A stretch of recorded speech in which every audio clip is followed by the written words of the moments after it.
So ma'am இப்ப இவ்ளோ scans வந்துட்டு பிரெக்னன்சிக்காக அவங்க பண்ணிட்டு இருக்க டைம்ல, சிடி, எம்ஆர்ஐ ஸ்கேன்ஸ் பண்ணலாமா? சிடி ஸ்கேன்ன்றது ரேடியேஷன் ஸ்கேன். ஸோ யூசுவலா CT scan is not recommended for pregnant mothers. நாங்க சிடில ஃபர்ஸ்ட் கேட்குற கேள்வியில பிரெக்னன்சி இருக்கான்ட்டு. ஸோ அதுக்கான நெசசரி கண்டிஷன் வராம நாங்க சிடி வந்து பிரெக்னன்சி பேஷண்ட்ஸ் பண்ண வேணாம்னு சொல்லிடுவோம். எம்ஆர்ஐ பண்ணலாம்.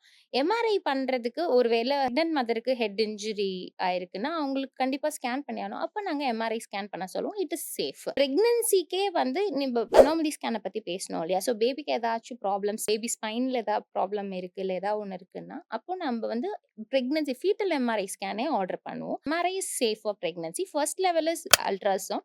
செகண்டா பண்றப்போ எம்ஆர்ஐ பண்ணிக்கலாம்.